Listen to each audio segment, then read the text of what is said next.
보이세요? 눈이 바람을 타니까 선생님 얼굴과 카메라를 때리는 것 같습니다. 에헤이, 보이시나요? 선생님 지금 눈을 맞으면서 글씨를 썼습니다. 마지막 하트표.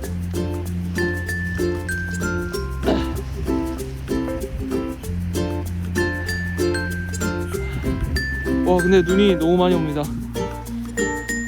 이거는 전도사님의 그림자입니다.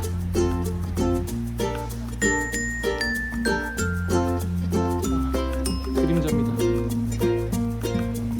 모자를 쓰고 있고요. 오, 지금 눈이 보세요. 너무 많이 와요. 눈 너무 쌓였습니다. 이거 어떡하지? 눈이 너무 쌓였습니다. 이거 보세요. 눈을 털고 들어가야겠어요. 와, 눈이 오늘 진짜 폭설인 것 같습니다. 오, 바닥이 이거 미끄러운데? 폭설. 지금 눈이 너무 쌓였습니다. 옷에 눈 쌓인 거 보이시죠? 오.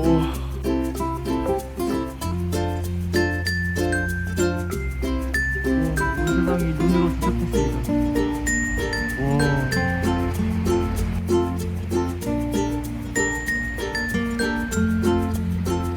저는 이만 물러가도록 하고요. 지금부터 예배를 시작하도록 하겠습니다.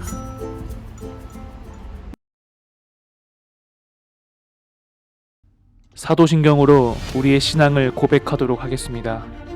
나는 전능하신 아버지 하나님, 천지의 창조주를 믿습니다. 나는 그의 유일하신 아들, 우리 주 예수 그리스도를 믿습니다. 그는 성령으로 잉태되어 동정녀 마리아에게서 나시고 본디오 빌라도에게 고난을 받아 십자가에 못 박혀 죽으시고 장사된 지 4일 만에 죽은 자 가운데서 다시 살아나셨으며 하늘에 오르시어 전능하신 아버지 하나님 우편에 앉아 계시다가 거기로부터 살아있는 자와 죽은 자를 심판하러 오십니다. 나는 성령을 믿으며 거룩한 공교회와 성도의 교제와 죄를 용서받는 것과 몸의 부활과 영생을 믿습니다. 아멘.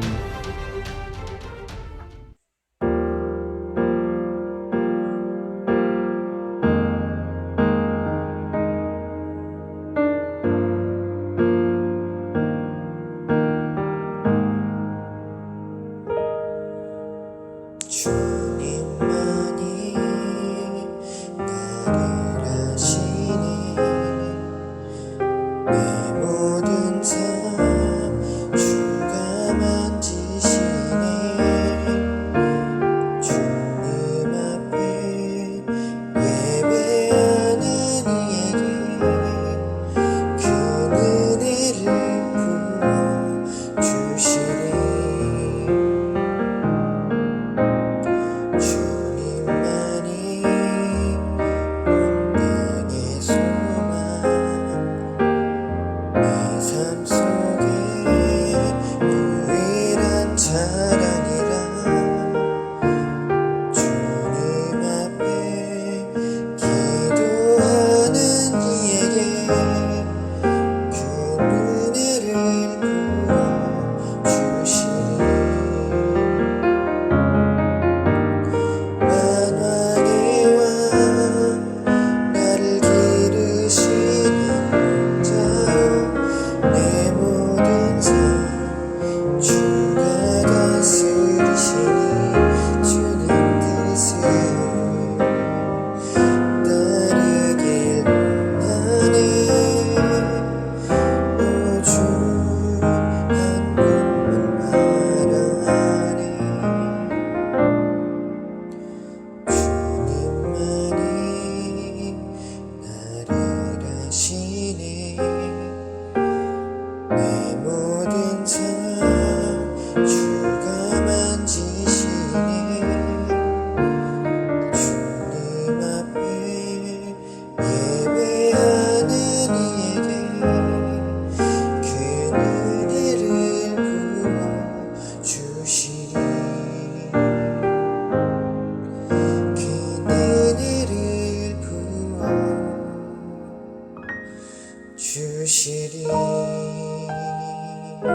영원히 다스리실 그 이름 높이 찬양받으시옵소서. 찬양만 감당하신 주님을 찬양합니다.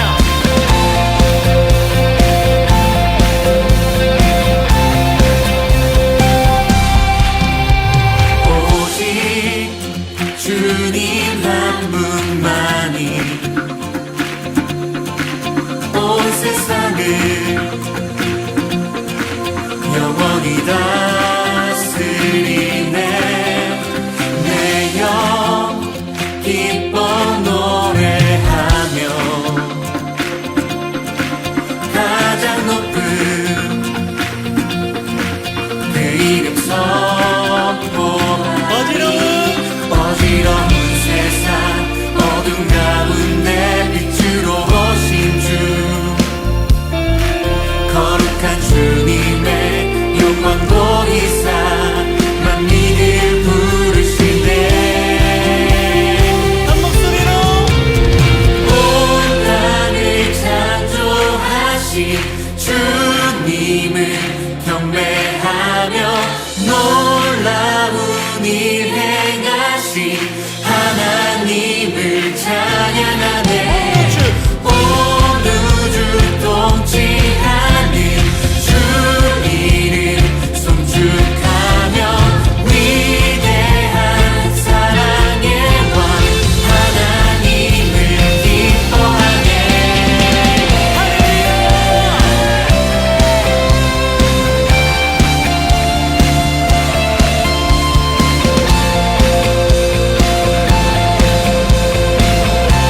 한 번 더 수고하셨습니다.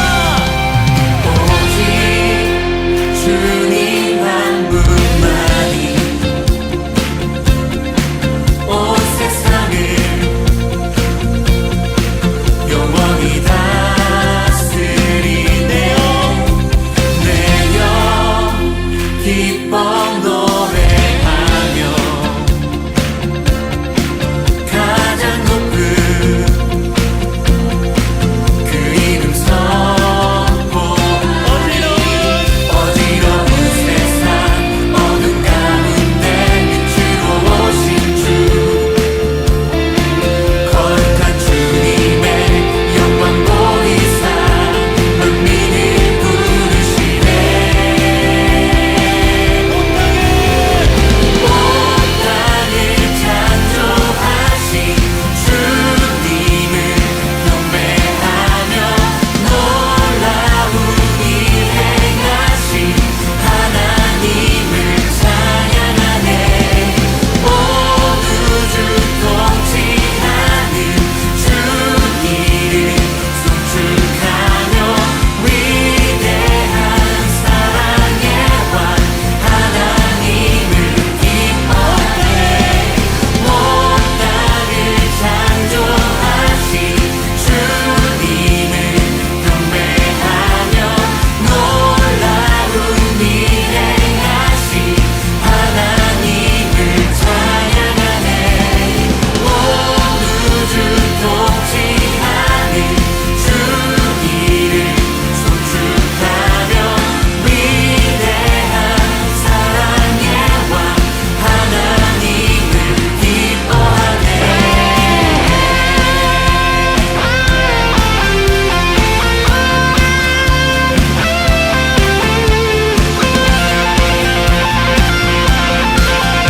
우리 믿음으로 선포합시다. 어지러운 세상 어지러운 세상 어둠 가운데 빛으로 오신 주, 거룩한 주님의 영광 보이사 만민을 부르시네. 어지러운 세상 어둠 가운데 빛으로 오신 주, 거룩한 주님의 영광 보이사 만민을 부르시네.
말씀이신 예수 진실하신 조대 사랑으로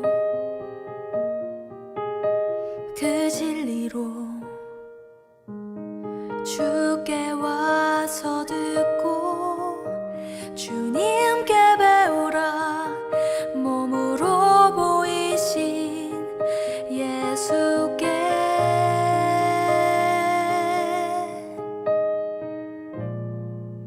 주님 말씀하소서 듣기 원해요 인도하소서 따르기 원해 두려움 저 넘어 온전한 나라 참된 생명의 길로 영원한 길로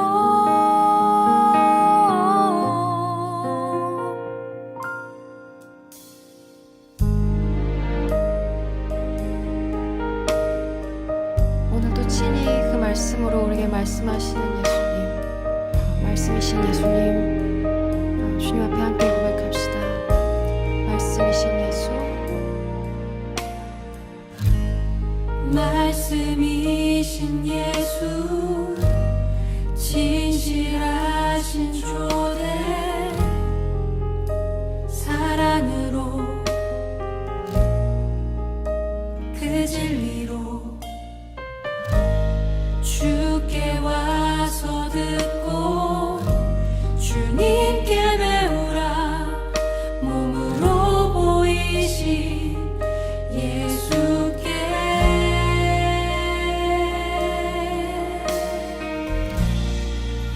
주님 말씀하소서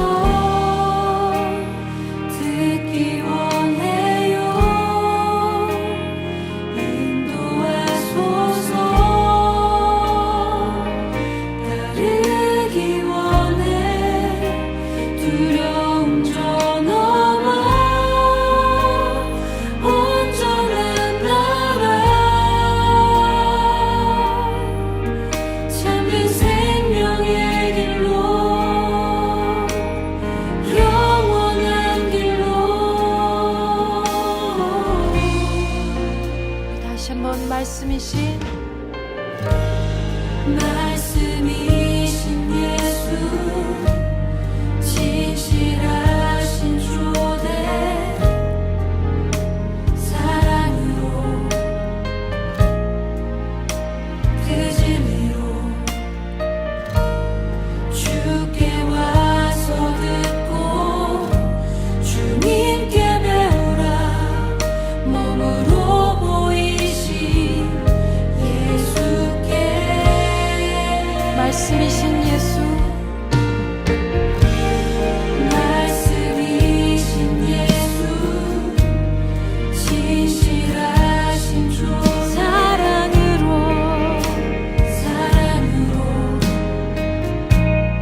아버지 되신 주님, 주님을 신뢰함으로 우리의 삶을 드리며 그 말씀이 우리를 초대하시는 자리로, 말씀이신 주님이 우리를 부르시는 자리로 아버지 우리가 나아가기 원합니다.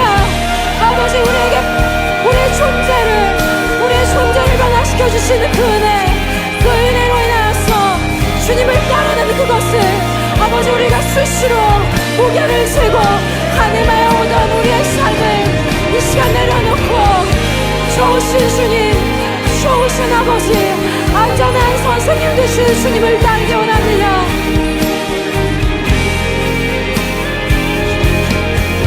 주님 말씀하소서. 듣기 원해요. 인도하소서. 따르기 원해. 두려움 저 넘어 온전한 나라. 참된 생명의 길로 주님 말씀하소서.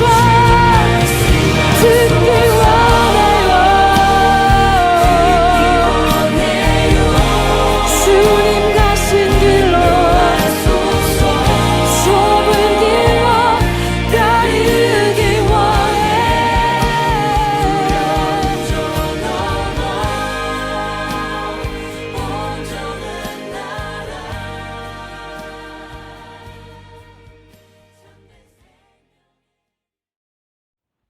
사랑하는 하나님 아버지, 오늘 이 시간에도 함께 온라인으로 예배드리게 해주셔서 감사합니다. 언뜻 보면 감사할 수 없는 상황이지만 그럼에도 우리가 살고 주님 앞에 나아올 수 있음이 모두 하나님의 은혜이기에 감사드립니다. 또한 어려운 중에서도 저희들의 일상이 흘러가고 각자의 자리에서 지켜주셔서 감사드립니다. 하나님 아버지, 저희들은 연약하고 부족해서 나아갈 내일 일을 알지 못하고 어떤 것이 하나님의 계획인지 알지 못합니다. 흔들리고 불안할 땐 다른 것들을 의지하며 하나님보다 앞서 찾기도 합니다. 하나님께서 하시는 말씀보다 자신이나 세상의 말에 더욱 주목하며 살기도 합니다. 우리들의 죄 문제를 스스로 해결하지 못하고 눈앞에 보이는 흐릿한 행복을 위해 삶을 바치며 살아갈 때도 많습니다. 하나님, 이 시간 더럽고 연약한 저희의 모습들을 예수님의 보혈로 씻어주시고 다시금 하나님을 향한 사랑과 간절함을 회복하여 하나님께서 기뻐하시는 삶을 살기를 선택하도록 인도해 주세요. 하나님께 나아가는 것, 하나님의 영광을 위해 사는 것, 하나님의 뜻을 이루며 사는 모든 것이 하나님의 뜻과 통치 아래에서 가능함을 믿습니다. 연약한 자신이 아닌 강하시고 완전하신 예수 그리스도를 의지하며 살아갈 수 있도록 도와주세요. 저희의 연약함으로는 해결할 수 없는 아픔과 상처에 하나님의 크신 은혜를 허락해 주세요. 무엇보다도 내 뜻보다 크시고 거룩하신 하나님의 계획을 신뢰하며 살아갈 수 있는 힘과 용기를 주세요. 나를 위한 삶이 아닌 하나님의 영광을 구하는 삶이 되게 해주세요. 이 시간 드리는 예배에도 하나님이 주인 되어주셔서 작은 저희의 예배를 기쁘게 받아주시기를 소망합니다. 또한 최경원 전도사님의 말씀과 반별 모임을 통해 하나님의 복음이 저희 마음에 깊이 뿌리내리기를 원합니다. 말씀을 듣는 데서 그치지 않고 주신 말씀을 기억하고 실천하며 살아갈 수 있도록 도와주세요. 수고하시는 많은 손길들에 지치지 않을 힘을 더해주시고 하나님을 위한 섬김의 자리에 더욱 풍성한 열매들이 맺힐 수 있도록 도와주세요. 저희는 많은 것들을 구하지만 저희의 뜻보다 하나님의 뜻이 이루어지며 그 뜻에 순종하며 살길 소망합니다. 완전하신 우리 주 예수 그리스도 이름으로 기도드립니다. 아멘.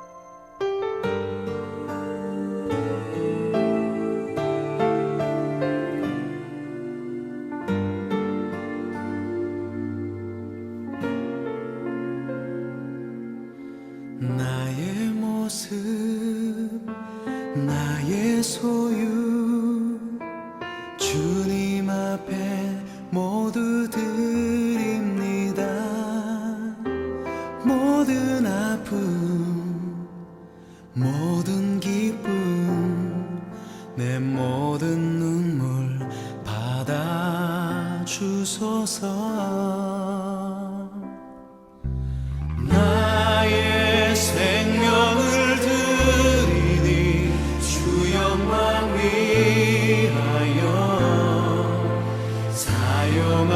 사용하옵소서. 내가 사는 날 동안에 주를 찬양하며 기쁨의 제물 되리. 나를 받아주소서.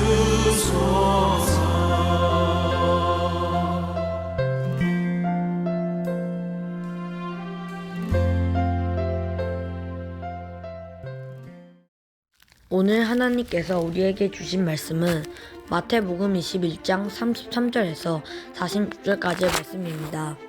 오늘의 말씀을 봉독하겠습니다. 다른 한 비유를 들으라. 한 집 주인이 포도원을 만들어 산울타리로 두르고 거기에 집 짜는 틀을 만들고 망대를 짓고 농부들에게 새로 주고 타국에 갔더니 열매 거둘 때가 가까우매 그 열매를 받으려고 자기 종들을 농부들에게 보내니 농부들이 종들을 잡아 하나는 심히 때리고 하나는 죽이고 하나는 돌로 쳤거늘 다시 다른 종들을 처음보다 많이 보내니 그들에게도 그렇게 하였는지라. 후에 자기 아들을 보내며 이르되 그들이 내 아들을 존대하리라 하였더니 농부들이 그 아들을 보고 서로 말하되 이는 상속자니 자 죽이고 그의 유산을 차지하자 하고 이에 잡아 포도원 밖에 내쫓아 죽였느니라. 그러면 포도원 주인이 올 때에 그 농부들은 어떻게 하겠느냐. 그들이 말하되 악한 자들은 진멸하고 포도원은 제때에 열매를 바칠 만한 다른 농부들에게 새로 줄지이다. 예수께서 이르시되 너희가 성경의 건축자들의 이 버린 돌이 모퉁이의 머릿돌이 되었냐니 이것은 주로 말미암아 된 것이요 우리 눈에 기이하도다 함을 읽어본 일이 없느냐. 그러므로 내가 너희에게 이르노니 하나님의 나라를 너희는 빼앗기고 그 나라의 열매 맺는 백성이 받으리라. 이 돌이 떨어지는 자는 깨지겠고 이 돌이 사람 위에 떨어지면 그를 가루로 만들어 흩으리라 하시니 대제장들과 바리새인들이 예수 비유를 듣고 자기들이 가리켜 말씀하신 줄 알고 잡고자 하니 무리를 무서워하니 이는 그들이 예수 선거자로 알미었더라. 안녕하세요. 오늘은 내 아들까지 해치려느냐 라는 제목으로 오늘의 말씀을 한번 전해보도록 하겠습니다. 성경에 대해 짧은 지식을 가지고 있는 사람들은 신약 성경의 예수님과 구약 성경의 하나님이 확연히 다르다고 주장합니다. 예수님은 착하고 은혜롭고 온순하신 분이라고 생각합니다. 구약의 하나님은 대적에게 심판과 보복을 가하고 심지어 하나님의 백성까지도 죄를 지으면 벌하시는 분이기에 예수님과는 다르다고 주장합니다. 심판받지 않으려거든 심판하지 말라는 예수님의 명령을 다른 모든 가르침보다 우월하게 생각합니다. 그러나 복음서를 조금만 살펴봐도 예수님이 조용하게 온순하게 지혜를 실천하신 분만은 아니었음을 알 수 있습니다. 예수님은 성전에서 상을 뒤엎으신 적도 있고 위선적인 종교 지도자들을 맹 비난하고 세상 나라들에 도전하다가 마침내 위험인물로 지목되어 십자가에 못 박혀 죽으신 분이십니다. 예수님을 착하고 좋은 선생님으로만 보는 것은 예수님에 대해서 100% 안다라고 할 수는 없습니다. 지금까지 예수님의 비유가 은혜를 강조한다라고 들었습니다. 그러나 예수님의 비유들을 더 공정하게 읽으려면 예수님의 많은 비유가 하나님의 심판을 가리키고 있음을 알아야 합니다. 오늘 읽은 악한 농부의 비유는 심판에 관한 비유입니다. 예수님은 십자가 사건이 있기 일주일 전에 악한 농부의 비유를 들려주셨습니다. 예수님의 마지막 비유 가운데 하나인 악한 농부의 비유가 어떻게 시작하는지 살펴보겠습니다. 다른 한 비유를 들어라. 한 집주인이 포도원을 만들어 산 울타리로 두르고 거기에 집 짜는 틀을 만들고 망대를 짓고 농부들에게 새로 주고 타국에 갔더니 열매 거둘 때가 가까움에 그 열매를 받으려고 자기 종들을 농부에게 보내니 농부들이 종들을 잡아 하나는 심히 때리고 하나는 죽이고 하나는 돌려 쳤거늘. 아멘. 당시 청중은 포도원이라고 하면 이사야 5장의 이야기를 떠올렸을 겁니다. 이는 하나님과 그의 백성에 관한 비유입니다. 예수님은 그 포도원 이야기를 가져와 하나님이 이스라엘을 잘 보살피라고 종교 지도자들을 부르셨지만 그들이 실패했음을 분명히 아셨습니다. 이스라엘 백성은 하나님께 선택되었다는 엄청난 특권을 지녔습니다. 그러나 그들은 그 축복에 합당한 책임을 다하며 살아내는 데는 실패했습니다. 하나님은 자기 백성에게서, 특별히 종교 지도자들에게서 열매를 찾으셨으나 얻지 못하셨습니다. 포도원 농부들은 열매가 없는 것을 사과하기는커녕 주인을 끔찍하게 대했습니다. 그들은 주인이 종들을 보내자 간섭한다고 분개했습니다. 농부들의 문제는 아무 열매도 맺지 못한 데 있는 것이 아니라 나쁜 열매를 맺었다는 데 있습니다. 실패를 회개하고 그에 합당한 선한 열매를 맺어야 하건만 농부들은 반역이라는 나쁜 열매를 맺고 말았습니다. 이 비유는 당시 종교 지도자들에 대한 도전이라고 할 수 있습니다. 하나님의 막중한 사명을 따르며 살아가야 되는데 그렇지 못했습니다. 오늘 읽은 악한 농부의 비유는 심판에 관한 것입니다. 심판이 닥치기 전까지는 오랜 시간이 걸립니다.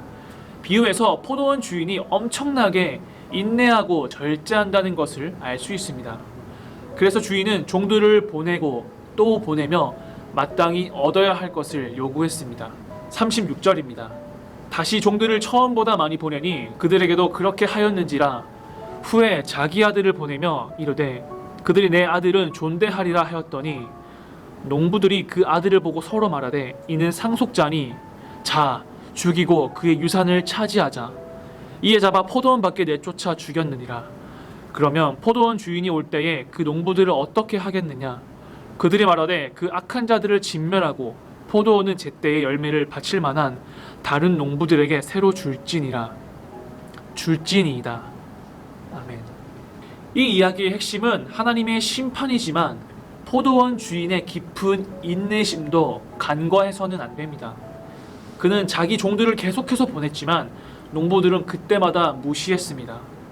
예수님 시대의 사람들은 구약의 선지자들을 종들로 표현하기도 했습니다. 구약의 선지자들은 하나님의 말씀을 전했습니다. 이처럼 주께서 말씀하십니다. 이것은 주의 명령입니다. 이렇게 말이지요.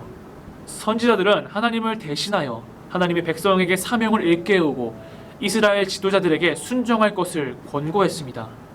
선지자들은 백성에게 죄에 대한 책임을 지우고 하나님을 향해 회개할 것을 촉구했습니다.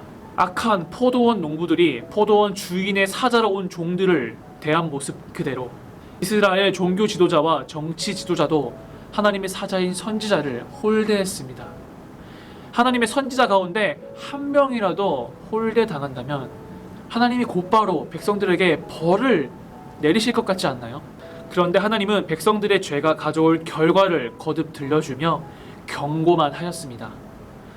하나님은 선지자가 심하게 홀대당해도 그들을 보내고 또 보내셨습니다. 사실 이러한 하나님의 반응은 논리적이지 않습니다. 종들을 계속 보내고 홀대만 당하고 살해당하는데 대체 포도원 주인은 얼마나 더 많은 종들을 보낸 다음에야 농부들을 무섭게 징벌할 필요를 느낄까요? 하나님은 얼마나 더 많은 선지자를 보내신 다음에야 결정적인 행동을 취하실까요? 여기서 중요한 것이 바로 이유나 논리가 아닌 하나님의 은혜와 인내입니다. 하나님을 움직이는 것은 논리가 아닌 사랑입니다. 결국에는 포도원 주인이 자기 아들을 보냈습니다. 여러분, 이 악한 농부는 아들을 살려두고 과연 회개하기나 할까요? 예수님의 비유를 배우고 있는 우리에게 결과는 불보듯 뻔합니다. 하나님의 백성이 사랑의 경고를 거부했듯이 악한 농부들도 포도원 주인이 사랑으로 보낸 아들을 거부했습니다. 악한 농부들은 주인의 아들을 보고 그의 유산을 탐냈습니다. 그들은 마땅히 정중하게 맞이하는 대신에 포도원 주인의 아들을 포도원 밖에 내쫓아 죽였습니다. 예수님이 이 비유를 말씀하신 그때에 종교 지도자들은 예수님을 예루살렘 밖으로 내쫓아 마을 어귀에서 십자가에 매달 공모를 했을 겁니다. 오늘 말씀 예수님은 시편을 인용하면서 비유를 마무리하셨습니다. 그 내용은 열매 맺지 못하는 백성들에게 내려질 강력한 심판이었습니다. 종교 지도자들은 이 비유가 자기들을 겨냥한 것임을 알아차렸습니다. 42절부터 읽어보겠습니다. 예수께서 이르시되 너희가 성경의 건축자들이 버린 돌이 모퉁이의 머릿돌이 되었나니 이것은 주로 말미암아 된 것이요 우리 눈에 기이하도다 함을 읽어본 일이 없느냐. 그러므로 내가 너희에게 이르노니 하나님의 나라를 너희는 빼앗기고 그 나라의 열매 맺는 백성이 받으리라. 이 돌 위에 떨어지는 자는 깨지겠고 이 돌이 사람 위에 떨어지면 그를 가루로 만들어 흩으리라 하시니 대제사장들과 바리새인들이 예수의 비유를 듣고 자기들을 가리켜 말씀하심인 줄 알고 잡고자 하나 무리를 무서워하니 이는 그들이 예수를 선지자로 알미었더라. 아멘. 이 비유에서 우리는 두 가지 해석의 오류를 범할 수도 있을 것 같습니다. 첫째는 포도원 주인은 자기 아들을 악한 농부에게 보낼 때 어떤 일이 일어날지 알지 못하는 것처럼 보입니다. 포도원 주인을 하나님으로 보면 하나님이 뒷짐을 지고 계셨거나 혹은 그 선지자들과 아들이 당한 일을 보고 깜짝 놀라셨을 것이라 생각하기 쉽습니다. 즉, 하나님이 아들의 죽음을 예측하지 못하셨다고 오해하는 것입니다. 그러나 하나님은 자기 아들이 죽게 될 것을 아셨고 알고 계셨기에 자기 아들을 세상 죄를 지고 가는 하나님의 어린 양으로 보내셨습니다. 둘째, 포도원을 빼앗아 다른 사람들에게 넘긴다는 예수님의 말씀을 이스라엘을 완전히 버리신다는 뜻으로 생각하기가 쉽습니다.